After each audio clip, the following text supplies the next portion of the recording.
I think first and foremost, I have to let the guards at this facility know that this is not a live stream and this is not a third-party phone call. I'm a journalist giving a report to another journalist, which is clearly outlined and allowed in the CCDC handbook. Today is April 8th, 2024. My name is Chille. I am a journalist who has been jailed for filming a cop. I did have a good day in court, and I was sentenced to 6 months in jail. I have not broken the law. I've committed no criminal or malicious acts. I'm an innocent man in the Clark County Detention Center for being a journalist. So with that being said, what's upcoming right now on Wednesday, the 10th of April, is an appeal bond hearing to see if I can be released on appeal while I appeal the case to the Nevada State Supreme Court. I think that the case most definitely will be overturned. As you have seen, Brian from Here's the Deal has broken down my video evidence, and I definitely backed up. I'm not guilty of obstruction, but I wanted to talk today about the reasons why I should be released on appeal bond.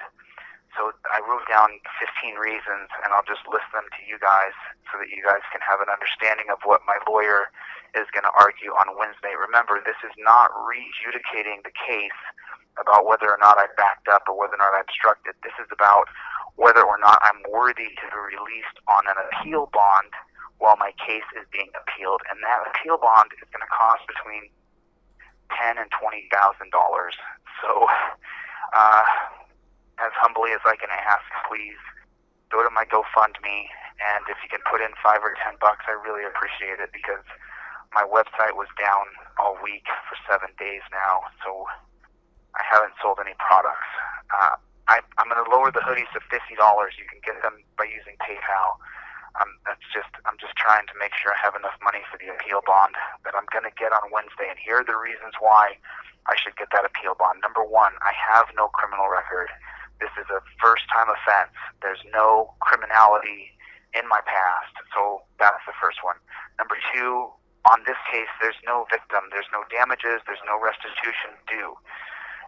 Number three, I've been jailed for almost a month, and there is no victim of a crime. I'm a journalist. So number four, my specific job is to be a First Amendment auditor. I do on-the-street reporting. I have regular face-to-face interactions with police, so they're going to call it police touches. Well, I have them week in and week out. Number five, I had 6 full-time employees, and now I have 5. I had to let one go last week, and I'll have to let another one go this week if my website doesn't get back online. So my life and my company and my business should not be destroyed over a first-time misdemeanor.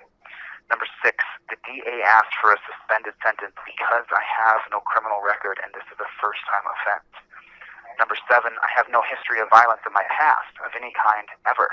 There's been no 911 calls on me. There's been no hospital bills. I've never hurt anybody ever. Number 8, my entire family lives here in Las Vegas. I have deep ties to the community, where I also assist in coaching youth wrestlers. Number 9, as a First Amendment auditor, I have over 500 face-to-face interactions with police in over 20 states. So this is what I do. Number 10, I have a warrant in Ohio for trespassing during a peaceful protest. However, I ran out of money when in Ohio. I had to leave and come back to Vegas. However, I've hired an attorney in Ohio, and we're finally getting that warrant in Ohio handled. Number 11, I have a hearing coming in Good Springs, Nevada, for a U-turn ticket. The ticket was a retaliatory ticket after I pulled over to discuss First Amendment rights with the police. I've already paid the fee to fight the ticket that happens on April 23rd. Not a criminal act, it's a U-turn ticket. But the DA brought it up, so I want to reference it.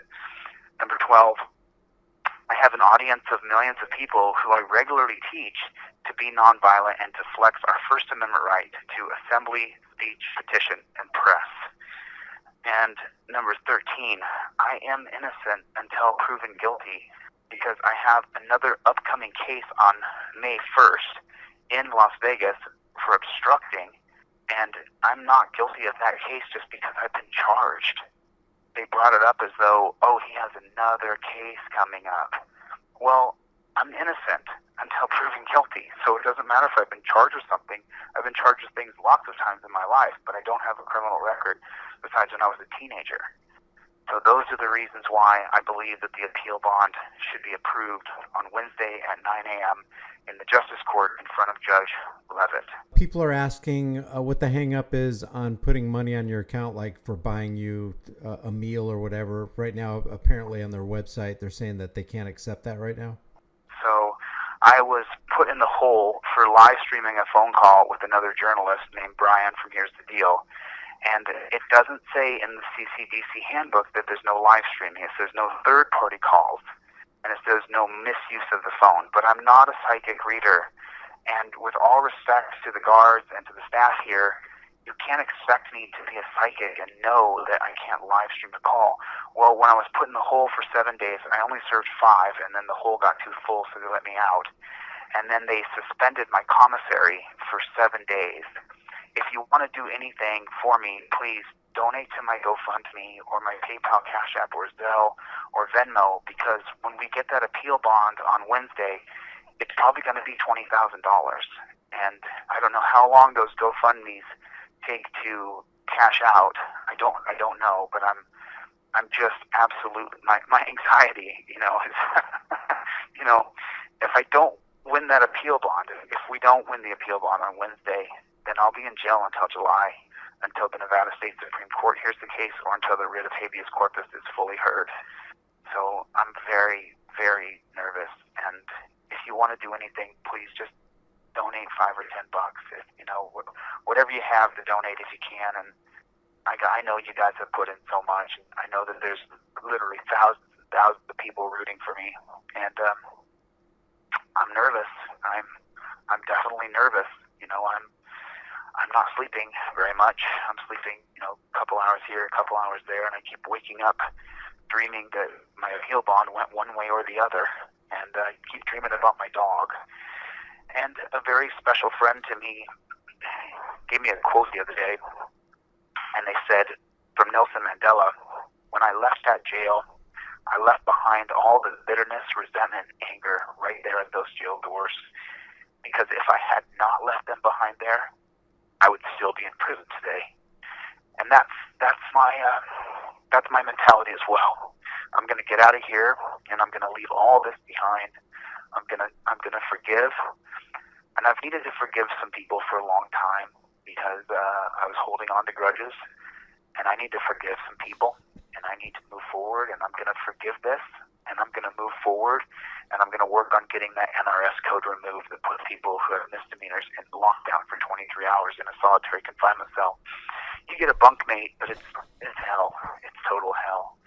So that's what I'm going to work on getting done. I'm going to work on positive change, and I'm going to leave this bitter anger and resentment behind right here at the doors the moment they close behind me, and I'm free again.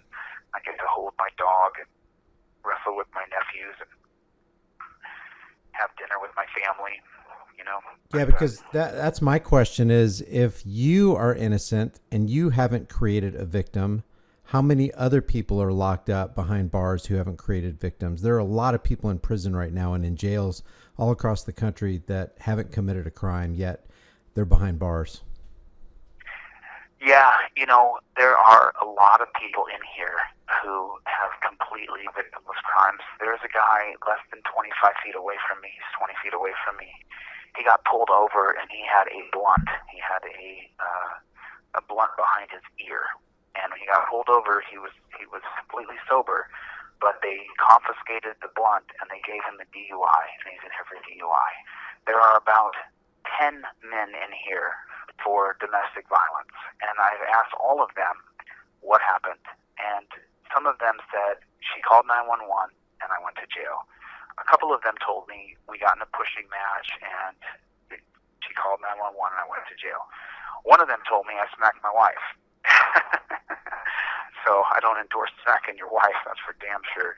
And then there are people in here who have misdemeanor cases that have been in here for weeks and weeks and weeks. I don't know what the cash cow system is here, but I do wonder, I'm sure Brian can find out with the information, I wonder how much it is to put a person, a human being. I don't call these people inmates. I call these people humans.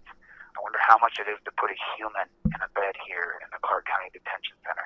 Yesterday in the Las Vegas Sun, there's a huge front page article that says the CCDC is not reporting deaths to the city council and to the commissioners like they're supposed to do.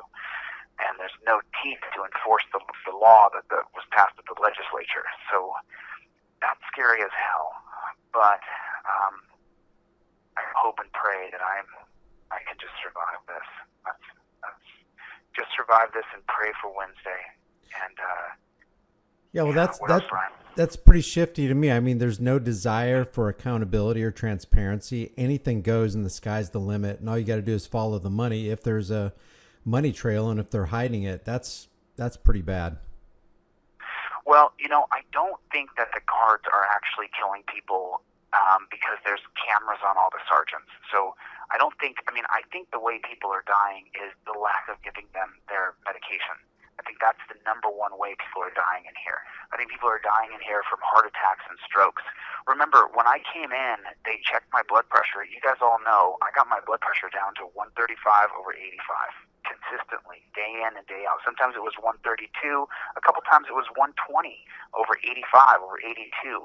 I got my blood pressure down by exercise, cutting salt, quitting caffeine, not having any sort of anything that could be bad for me. I cut sugar the most I could. Of course, I failed with the cookies now and then. But I got my blood pressure all the way down. When I came in, my blood pressure was 190/110 again. I'm sorry, I think it was 180/100. Well, sorry, it was 180/99. That's what my blood pressure was when I came in. Because I do so many blood pressure readings, sometimes I get a little confused. And so the nurse looked at it and said, "You're 180/99. She said, "You have high blood pressure." I said, "Well, I used to." And then she said, "Well, that's not so bad considering the circumstances." So then it just made me realize, that what you're doing to people stresses them out to stroke levels or heart attack levels. And for some reason, everybody here is okay with it. Everybody is okay with what you're doing here.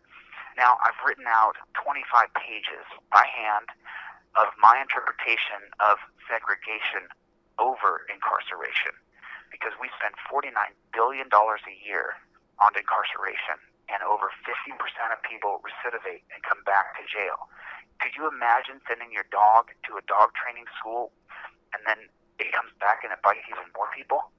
And when people get out and they recidivate, what does that mean? That means that you, your family, your brother, your sister... You have 1 minute left. ...is a victim of the person who recidivates. I don't know if that's the proper pronunciation, but you know what I'm talking about. So I wrote a 25-page essay on it yesterday on segregation over incarceration, and it's very in-depth. I'm going to publish the book when I get out of here. I've taken hundreds of perspectives that I think could make a system that doesn't have recidivation, where there's no more victims of crime, and that's my overall goal.